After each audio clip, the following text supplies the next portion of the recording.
दोस्तों रोबोटिक नी सर्जरी आज की डेट में एक बहुत ही इम्पॉर्टेंट टॉपिक है डिस्कशन के लिए। जैसे जैसे नी रिप्लेसमेंट इवॉल्व हुआ, बहुत सारे इम्प्लांट्स इवॉल्व हुए, इम्प्लांट्स के डिजाइन इवॉल्व हुए एंड फाइनली एक ऐसी स्टेज आई जहाँ पे इम्प्लांट एवोल्यूशन लगभग कंप्लीट हो गया। तो फर्दर इम्प्रूवमेंट के लिए the things which have changed now is the technique, और इन टेक्निक ऑफ नी रिप्लेसमेंट में एक इम्पॉर्टेंट लैंडमार्क या इम्पॉर्टेंट माइलस्टोन है रोबोटिक नी सर्जरी। बहुत सारे लोगों की ये जिज्ञासा होती है, बहुत सारे लोग जो नी रिप्लेसमेंट कराना चाहते हैं उनका ये क्वेश्चन होता है कि क्या नी रिप्लेसमेंट जो रोबोट से किया गया वर्सेस जो नॉन रोबोटिक या कन्वेंशनल मेथड है उनमें क्या वाकई कुछ फर्क है। आमतौर पे देखा गया है कि robotic knee replacement surgeries conventional surgeries के मुकाबले में ज्यादा होती हैं, और जहाँ तक इंडियन हेल्थ केयर का सिनेरियो है, ज्यादातर insurance companies robotic knee replacement के में आई हुई एक्स्ट्रा कॉस्ट को, रोबोट के यूज करने की कॉस्ट को वो कवर नहीं करती हैं, and most of the times patient ends up paying that extra cost from his और हर ओन पॉकेट। तो एक इम्पोर्टेंट सवाल ये होता है, क्या वाकई is it worth the cost? क्या वाकई नी रिप्लेसमेंट जो रोबोट से किया गया है वो कन्वेंशनल सर्जरी से ज्यादा अच्छा है, या ये सिर्फ एक मिथ है? आइए आज हम इसी के बारे में बात करेंगे।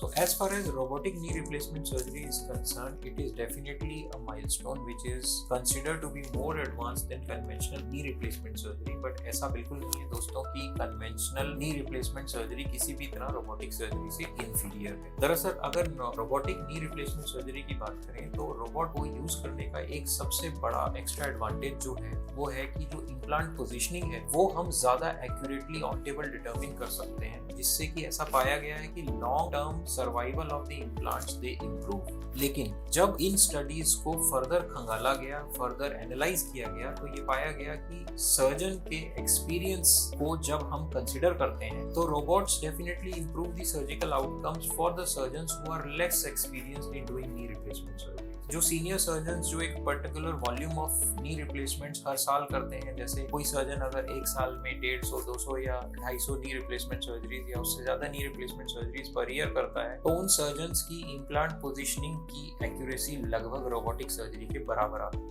एक और मिस्ट्री है दोस्तों कि हमें ये एग्जैक्टली नहीं पता कि इम्प्लांट को एक पर्टिकुलर एंगल में लगाने से क्या वाकई उसकी लॉन्जिविटी बढ़ती है। रोबोटिक सर्जरी एक रिलेटिवली न्यू चैप्टर है नी रिप्लेसमेंट सर्जरी के कंटेक्स्ट में, और क्या वाकई रोबोटिक रिप्लेसमेंट को यूज कर इम्प्लांट को जिस तरह पोजीशन किया गया है, क्या वाकई वो कन्वेंशनल सर्जरी के मुकाबले में उससे ज्यादा चलेगा, ये तो आने वाले सालों में पता चलेगा। लेकिन जहाँ तक लैब नॉलेज की बात है या जहाँ तक प्रिलिमिनरी रिपोर्ट्स की बात है, उनमें ऐसा पाया गया है कि रोबोटिक नी रिप्लेसमेंट सर्जरी से लगाया हुआ इम्प्लांट एक गिवन स्टैंडर्ड्स को बेटर मैच करता है in terms of alignment as compare to conventional surgery if the surgeon is not very well experienced. तो क्या सब कुछ अच्छा ही अच्छा है रोबोटिक सर्जरी से? नहीं दोस्तों, ऐसा नहीं है। ऐसा पाया गया कि रोबोटिक सर्जरी में the duration, the timing of surgery increases which can lead to some complications like extra blood loss या chances of infection might get a little higher as compare to conventional surgery. एक और common problem जो robotic knee replacement surgery के साथ है वो है extra amount of bone holes. दरअसल रोबोटिक सर्जरी करने के लिए हमें कुछ ट्रैकर्स को बोन पे लगाना होता है, और उन ट्रैकर्स को बोन में अटैच करने के लिए हमें कुछ एक्स्ट्रा ड्रिल होल्स करने पड़ते हैं। ऐसा पाया गया है कि ये ड्रिल होल्स पैथोलॉजिकल फ्रैक्चर्स या परसिस्टेंट बोन पेन का कारण भी हो सकते हैं। इसके अलावा रोबोटिक नी रिप्लेसमेंट सर्जरी का बहुत ही स्टीप लर्निंग कर्व है, यानी कि जो सर्जन रोबोटिक रिप्लेसमेंट करना चाहते हैं उनके लिए भी ये एक चैलेंजिंग सिचुएशन होती है, और उनको एडिक्वेट एक्सपोजर, एक्सपीरियंस और नंबर ऑफ केसेस करने होते हैं before they can actually give the kind of extra benefit of robotic knee replacement surgery. अगर कोई सर्जन प्रॉपर्ली रोबोटिक सर्जरी के लिए ट्रेन नहीं है और वो रोबोटिक सर्जरी को ट्राई करता है फर्स्ट या सेकंड टाइम, तो उनके रिजल्ट्स एक्चुअली कन्वेंशनल सर्जरी के मुकाबले में इंफीरियर भी हो सकते हैं, और एडिड कॉस्ट तो है ही दोस्तों। सो क्या वाकई आपके लिए रोबोटिक सर्जरी बेटर है कन्वेंशनल सर्जरी के हिसाब से? इसका सही आंसर है कि आपको अपने ऑर्थोपेडिक सर्जन से डिस्कस करना चाहिए। अगर वो ऑर्थोपेडिक सर्जन एक हाई वॉल्यूम सर्जन है, यानी वो रूटीनली रेगुलरली कन्वेंशनल टेक्निक से नी रिप्लेसमेंट कर रहे हैं, तो there might not be any extra advantage of robotic surgery as compare to conventional surgery, at least not in short term. अगर आप या आपका कोई जानने वाला नी रिप्लेसमेंट के बारे में सोच रहा है और वो रोबोटिक नी रिप्लेसमेंट सर्जरी के बारे में और कुछ जानना चाहता है, तो आप अपनी एक्सरेज, रिपोर्ट्स, प्रिस्क्रिप्शंस या डॉक्यूमेंट्स में भेज हमसे ओपिनियन ले सकते हैं। हम कोशिश करेंगे कि आपको एक ऑनेस्ट और फ्री ओपिनियन दें।